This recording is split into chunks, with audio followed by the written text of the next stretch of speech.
Hello and welcome to KRSE Beyond the Ordinary Webcast Radio, where we check the state of affairs at urbansurvival.com. Right here with your hosts, Nancy and Elena.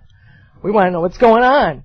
Well, we have George Ewer on the line, and he is just so ready to go that we just have to open the gates.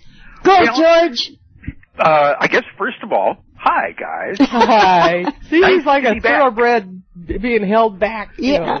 Well, I mean, we have a whole hour here, right? Yep, we do. Well, there's no point charging out of the gate. Remember, the race is won by those who finish strongest, not necessarily those who get out of the gate the fastest. That's right. So, we're all in this cattle pen together, and the cattle pen is looking more and more like it's outside a slaughterhouse, and what's going on in the slaughterhouse is people's 401ks are being pretty much systematically disassembled. So the long and short of the overview from what I view as a historical situation is that along in about the 1960s or so, the bankers started making major moves around the country to get around state usury laws. In most states, at that time, there were usury laws. I was living in Washington State, and up there, the maximum interest that could be charged in the state was 12%. So along came the credit card companies, and they're going, well, we'd like to make a little more money. So they started doing business in the few states, and I think South or North Dakota was one of them, where they did not have interest rates capped for consumers. And so they would set up their mailing and billing operations in those states.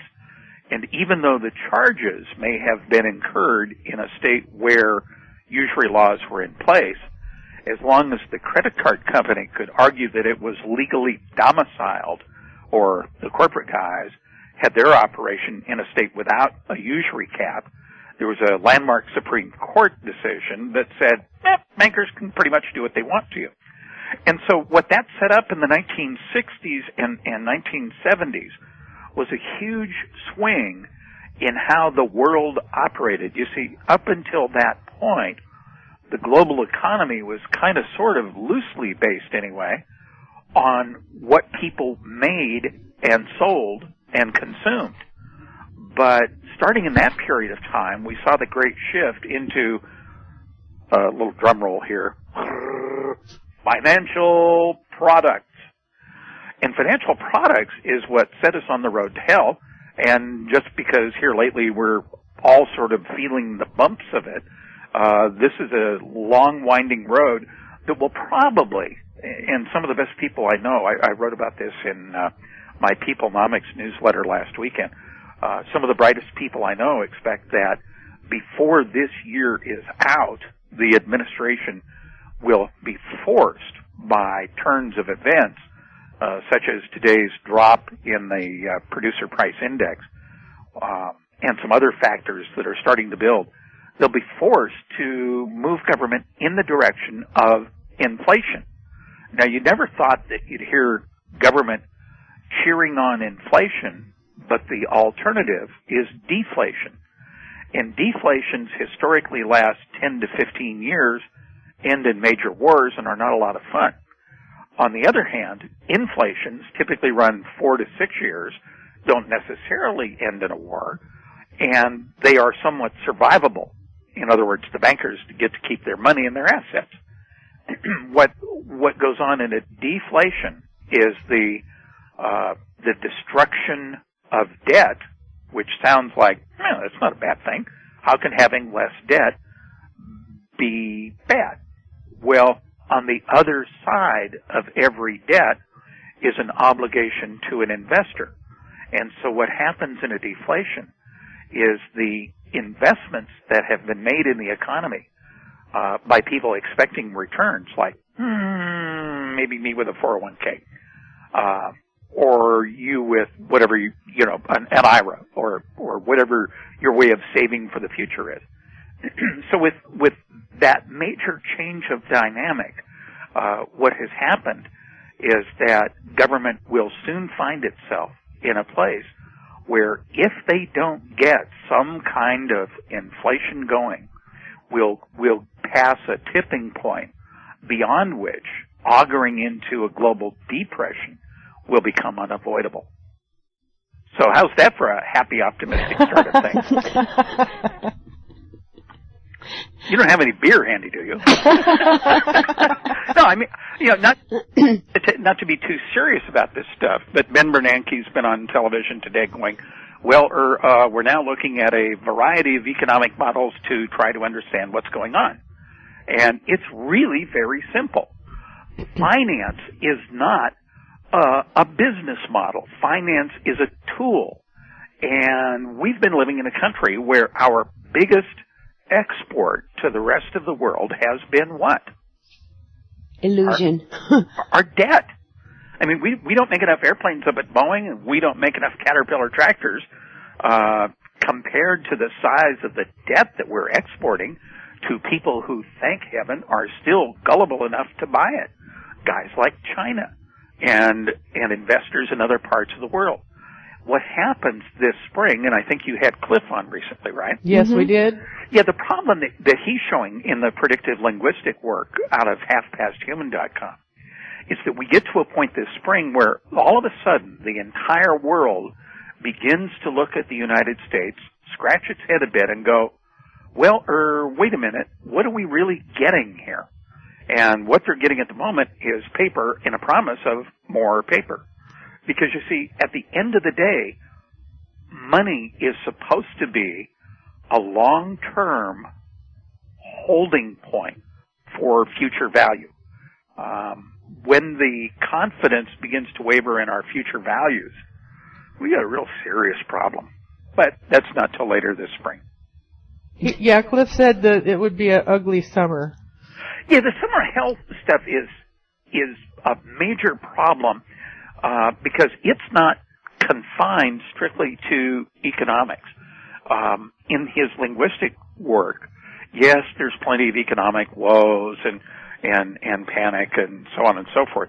But the real panic doesn't come until government finds itself in a position this fall involving wars and rumors of war late October, early November, to where government itself will be threatened. It'll be tough on government going into the fall as the economy continues to decline. But that's not the only show in town.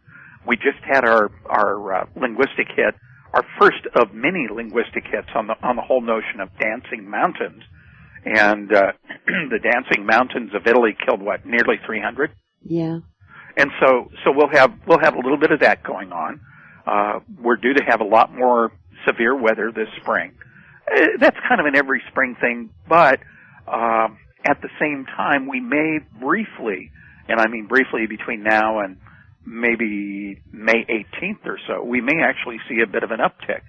There's a very famous economist by the name of Martin Armstrong, who's presently a guest of your federal government, and he's there without really a trial. He was put there in jail, the federal prison, for contempt because he would not say what I guess prosecutors wanted him to say, so the judge has it in there. I think he's been in about 7 years on contempt charges. And he's got a turn date. Martin Armstrong has a turn date that is sometime here in like the next week and a half. We may put in one more low in the economy, but I've actually started making some bets on the long side in my commodity account. I don't trade for others. I only trade for my own account. And no, this is not financial advice. This is rantings and ravings of an investor. I'm making some bets on the long side, buying some silver options, silver commodity options, and buying some wheat options for late summer, early fall kind of delivery, anticipating that at some point it's going to take more declining value U.S. dollars to buy tangible things that are worth owning. So, when you invest in that, what are you getting? I'm going to ultimately, hopefully, get more paper back. Otherwise, at the end of the year, I get a nice tax loss carry forward like I did last year. Oh well. Oh well. That's the thing. People since the 1970s have been just almost completely overwhelmed, fixated, if you will, on the idea that life is all about making money. And there aren't very many people around that are actively preparing for what could be almost a money-free life should the economy do the worst case. Well, they can buy your How to Live on 10,000. Yeah, I have a little ebook, How to Live on 10,000 a year or less.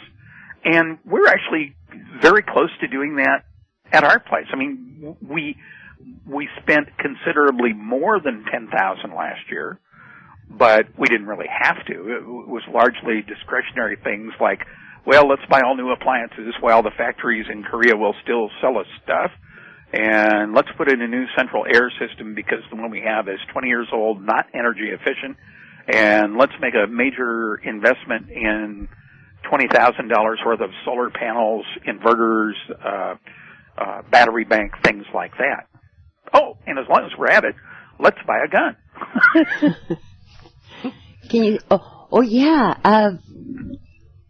One of the things, the links that I sent you on the early email is Go Texas, because the governor is backing the sovereignty status of Texas, which is very cool. Now, can you still get ammunition? Well, yeah, and we can still get some ammunition, but remember that on the urbansurvival.com website, I started writing about the ammunition shortage 3 years ago. Yes. Saying if you want to own ammunition in the future, kind of maybe you want to start to stock up on it right now. So I won't say I have a lifetime supply of ammunition. That's kind of an oxymoron when you think about it.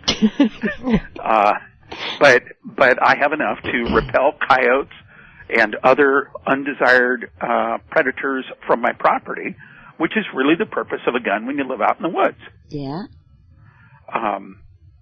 I don't recommend that people run out and buy guns, but I do recommend that people read the Constitution, especially the Second Amendment.